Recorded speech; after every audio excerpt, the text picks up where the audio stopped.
శారద గారు, నేను బెల్లం ఇక్కడ పెట్టేశాను. ఇక నెయ్యిని రామగారు స్వయంగా తీసుకొస్తారు. పైగా మిమ్మల్ని కలవడానికి ఎవరో వచ్చారు, కలవండి. నేను వెళ్తున్నాను. అత్తయ్య, ఎవరొచ్చారో చూడండి. ఏదో ఒక విధంగా నేను రామమిత్రుణ్ణి అని వీళ్ళకు నిరూపిస్తే చాలు. అప్పుడు నేను ఈ రుచికరమైన భోజనం చేసి వెళ్ళిపోతాను. అబ్బా!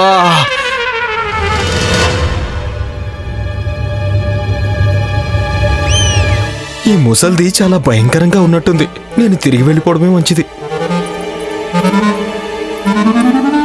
అత్తయ్య, ఈయనెవరు? ఈయన ఆయనేనా?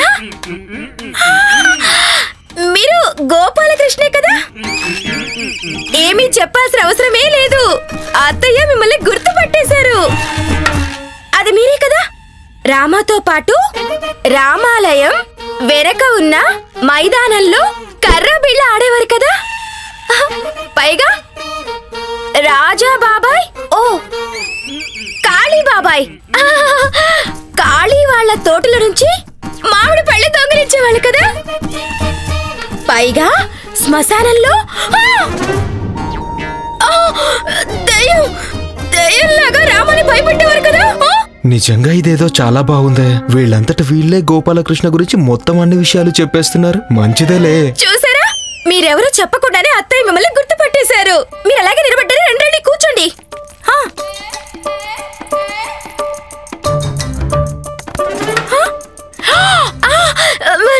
నేను మర్చిపోయాను. ముందు మీకు స్వాగతం పలకాలి, కాళ్ళు కడగాలి.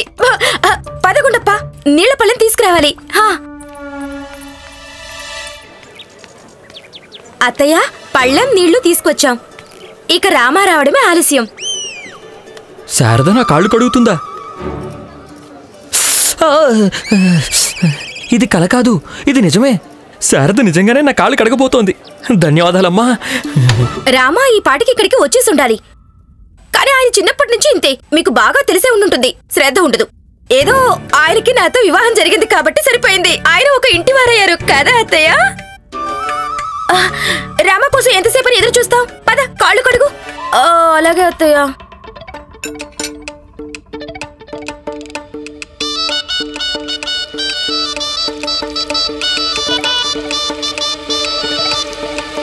ఆహాహాహాహా, ఇదెంత హాయిగా ఉందో తెలుసా? నువ్వు ఇలా ప్రతిరోజు చేయొచ్చుగా శారదా. వెనక్కి వెళ్ళండి, వెనక్కి వెళ్ళండి.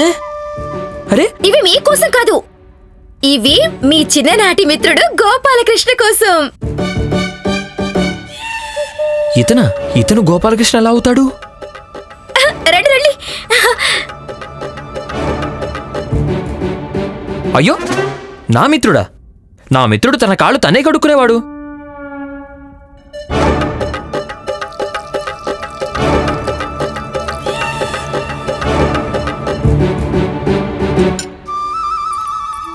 నేనెందుకు ఇతన్ని కొంచెం కూడా గుర్తుపట్టలేకపోతున్నాను?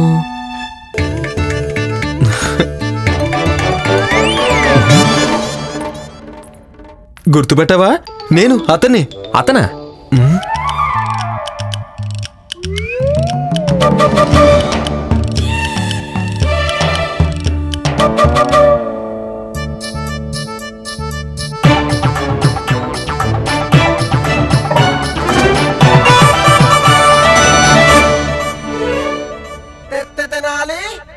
ఎవరా అతను? నా మిత్రుడి పేరు గోపాలకృష్ణ. మరి నువ్వెవరు? అలేలామా, అదే నీతో పాటు కల్లాబిల్లా అదేవాది కదా అని ఈయన చెప్పారా? లేదు, అత్తయ్య చెప్పారు. నువ్వు నాతో పాటు కర్రాబిల్లా ఆడేవాడివా? కాదు, మామిడి పండు దొంగతనం చేసేవాళ్ళు కాళీ వాళ్ళ తోట నుంచి. ఇది కూడా ఈయనే చెప్పారా? కాదు, అమ్మ చెప్పింది. అత్తయ్య ఇంకోటి కూడా చెప్పారు. ఈయన మిమ్మల్ని శ్మశానంలో దెయ్యంలాగా భయపెట్టేవారంట కదా? అన్నీ అమ్మే చెప్పేసిందిగా, మరి ఈయనేం చెప్పారు? ఇంకా ఏం చెప్పలేదు, కానీ అత్తయ్య ఈయన్ని గుర్తుపట్టేశారు. అలాగా? అమ్మ ఎలా గుర్తుపట్టింది? ఇందులో గుర్తుపట్టేది గొప్ప విషయం ఉంది.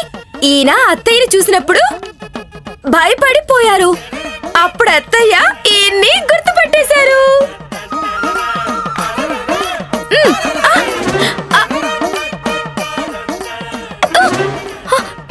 చిన్నప్పుడు వాళ్ళు కూడా ఈయన అత్తయ్యని చూసినప్పుడు భయపడుతూ ఉండిపోయేవారు. దెయ్యమని పారిపోయేవారు. నీకంతగా నమ్మకం లేకపోతే అతన్ని అడుగు.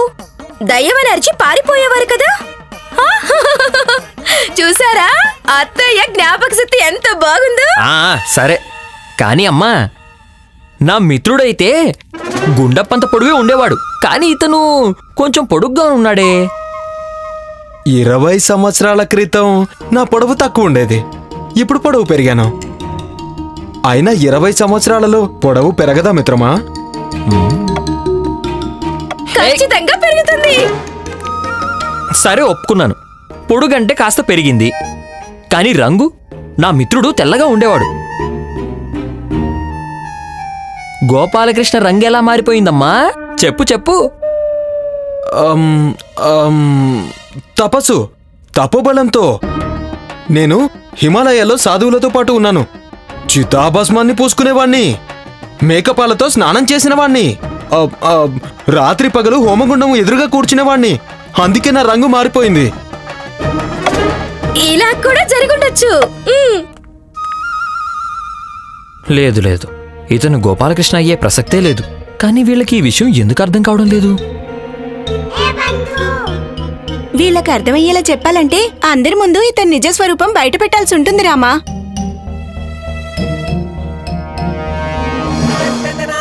అరే, మీరు దేని గురించి దీర్ఘంగా ఆలోచిస్తున్నారు? ఇన్ని సంవత్సరాల తర్వాత మీ చిన్ననాటి మిత్రుడు ఇంటికి వచ్చాడు. మీరిద్దరు కూర్చొని కబుర్లు చెప్పుకోండి, మేము భోజనం ఏర్పాట్లు చేసేస్తాం. చూడండి, మీరు లడ్డూలు తినండి, ఈరుకు మాత్రం ఇవ్వకండి. పదండి అత్తయ్య, పదగుండప్ప. ఏదో తప్పు జరుగుతుందనిపిస్తుంది. ఇక నువ్వు కూడా నన్ను గుర్తుపట్టేశావు కదా మిత్రమా?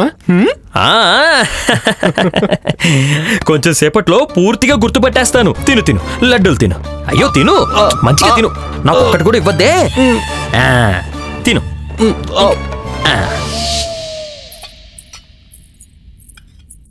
అయ్యో శారదా, ఏంటి నువ్వు చేస్తున్నది? గోపాలకృష్ణకి నెయ్యి అంటే అస్సలు ఇష్టం లేదు. అతను ఆవ నూనెతోనే తింటాడు. నెయ్యికి బదులు ఆవ నూనె? ఎవరి ఇష్టాలు వాళ్ళవి, ఎవరేం చేయగలరు చెప్పు. అవునా కదా మిత్రమా? అవునవును. అరే, ఇంత మంచి భోజనం, అది ఆవ నూనెతోనా? ఏం పర్వాలేదులే. వెయ్యి వెయ్యి, ఆవ నూనె వెయ్యి. ఇప్పుడు తినండి.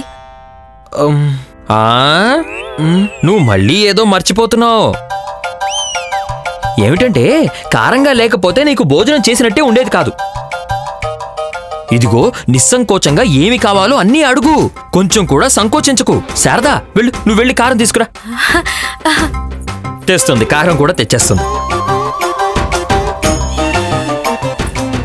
ఇవ్వు, నేనే స్వయంగా నా చేత్తో కారం వేస్తాను.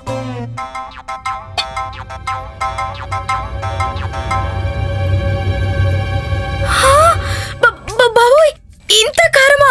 ఇది చాలా తక్కువ శారదా. నా మిత్రుడు గోపాలకృష్ణ దీనికంటే 2 రెట్లు ఎక్కువ తింటాడు. కానీ ఈ రోజు దీనితోనే సరిపెట్టుకుంటాడులే. అయినా నీకు తెలుసా శారదా, పాఠశాలకి వెళ్లేటప్పుడు ఇతను మిరపకాయల పొలాల్లోకి వెళ్లి అక్కడి నుంచి మిరపకాయలు దొంగిలించి మరీ తినేసేవాడు.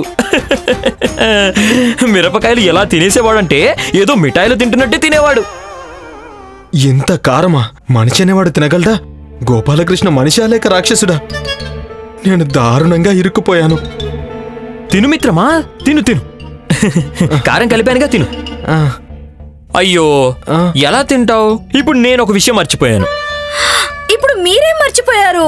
ఏంటంటే, నేను నా మిత్రుడు గోపాలకృష్ణకి స్వయంగా నా చేత్తో భోజనం తినిపించేవాణ్ణి. ఈ రోజు కూడా అదే చేస్తాను. తాగు.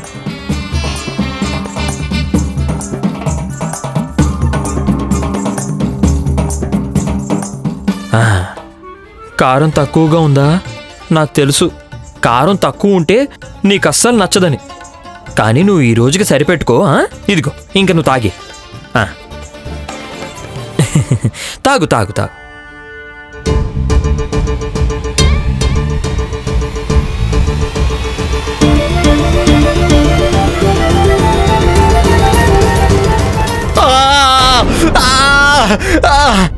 నేను నీ మిత్రుని కాదు, నేను మీ మిత్రుని కాదు. నేను చచ్చిపోతాను. నాకు మంచినీళ్ళు ఇవ్వండి, చచ్చిపోతానేమో. మంచినీళ్ళు ఇవ్వండి, మంచినీళ్ళు ఇవ్వండి. నేను మీ మిత్రుని కాదు, నేను మీ మిత్రుని కాదు. నేను ఇక్కడికి భోజనం చేయడానికి వచ్చాను. ఇప్పుడు చెప్తావా ఎవరు నువ్వు? ముందు మీరు చెప్పండి. మీరెవరు? నీకు నేనెవరో తెలీదా? లేదు. ఈయన విజయనగర మహారాజు శ్రీకృష్ణదేవరాయల వారి ముఖ్య సలహాదారులు రామకృష్ణ పండితుల వారు. ఏంటి, మహాపండితులు రామకృష్ణ గారా? నన్ను క్షమించండి రామకృష్ణ పండితులు గారు, ఇది మేలైన విషయం నాకు అస్సలు తెలీదు. ఏదో బయట విన్నాను మీ ఇంట్లో అతిథి కోసం భోజనం ఏర్పాట్లు చేస్తున్నారని. అందుకే మంచి భోజనం చేయడానికి మీ మిత్రుల్లా ఇక్కడికి వచ్చేసాను. నాకు తెలుసు, ఇక్కడికి రావడానికి ముందే నేను నిన్ను బయట చూశాను. అయినా ఆ దొంగని ఎక్కడని వెతకాలి? అతను ఆచార్య చక్రపాణి గారినే మోసం చేశాడు. ఏదో విధంగా వాణ్ణి వెతికి తీరాలి.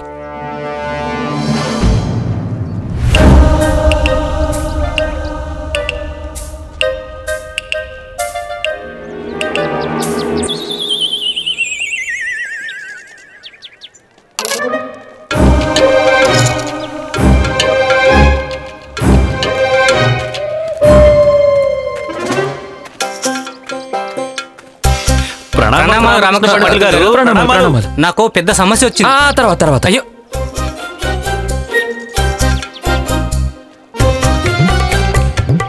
అప్పుడు నువ్వు తప్పించుకున్నావు. తర్వాత నేను నిన్ను నెయ్యి దుకాణం బయట చూశాను. అప్పుడు నువ్వు ఒక అబ్బాయి వెనకాలే వెళ్ళటం నేను చూశాను. ఇదిగోండి మీ నెయ్యి.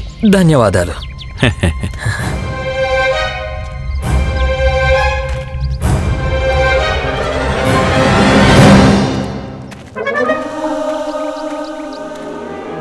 నాకు అప్పుడే అర్థమైపోయింది, ఇక నువ్వు మోసం చెయ్యటానికి మా ఇంటికే రాబోతున్నావని.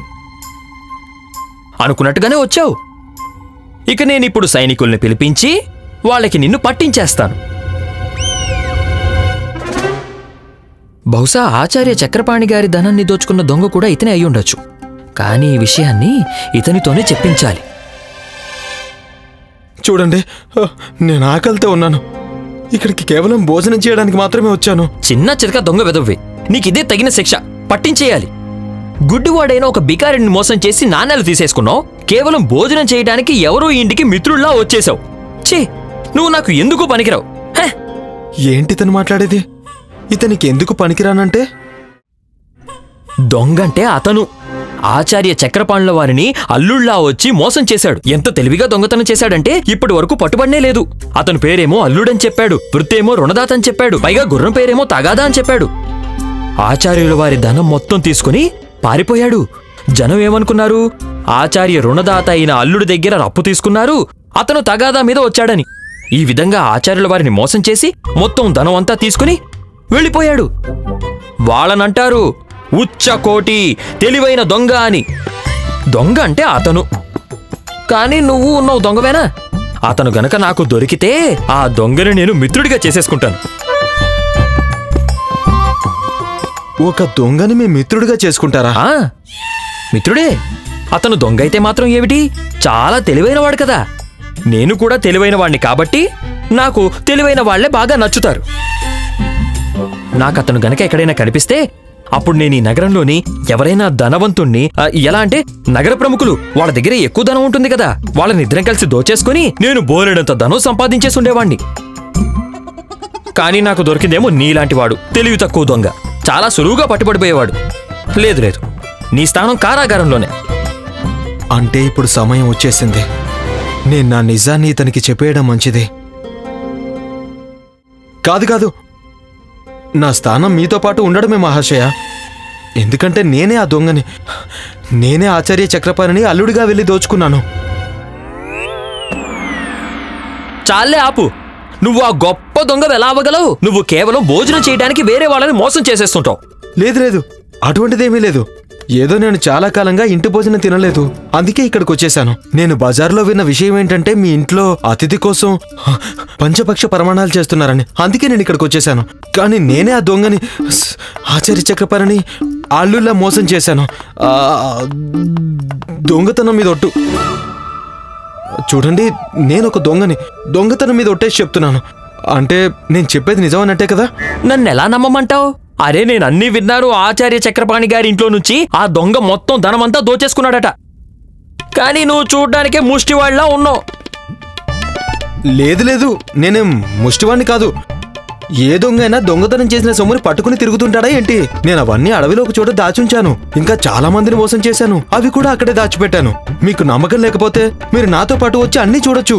మీరు కేవలం నగర ప్రముఖుల్ని ఎలా మోసం చేయాలో చెప్పండి, నాకు మీ పథకం ఏంటో చెప్పండి. నగర ప్రముఖుల దగ్గర నుంచి నాకు ఎంత ధనం దక్కుతుందంటే ఈ రోజు వరకు నేను జనాన్ని మోసం చేసి కూడా సంపాదించుండను.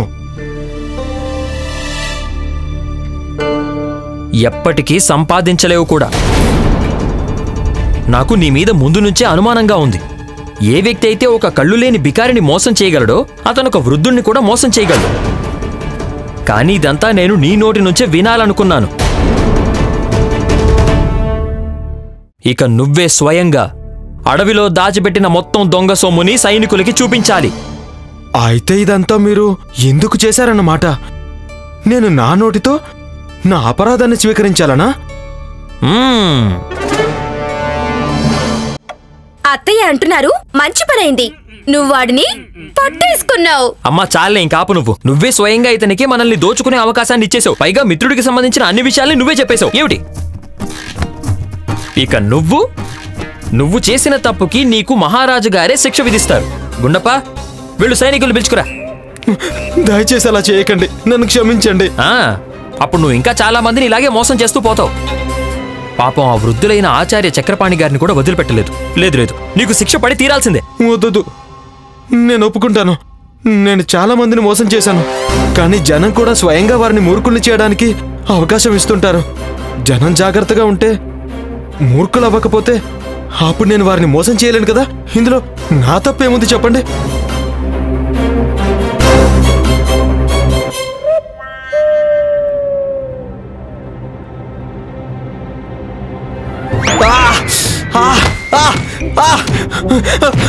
కొట్టొద్దు,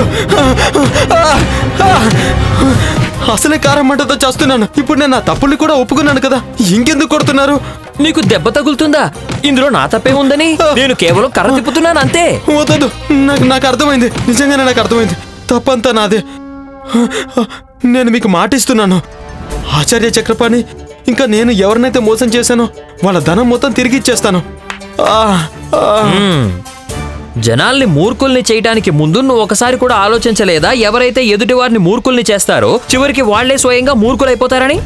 ఇప్పుడు నువ్వు కూడా అయ్యావుగా. ఇక కారాగారంలో శిక్ష అనుభవించు. సర్లే, నిన్ను పట్టుకునే పని అయితే పూర్తయిపోయింది.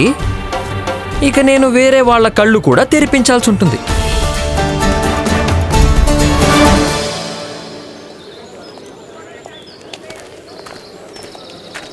అయ్యో ఆగండి, పొట్ట జారకుండా.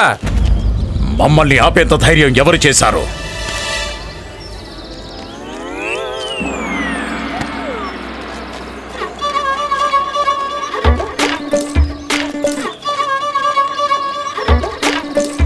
చెప్పండి.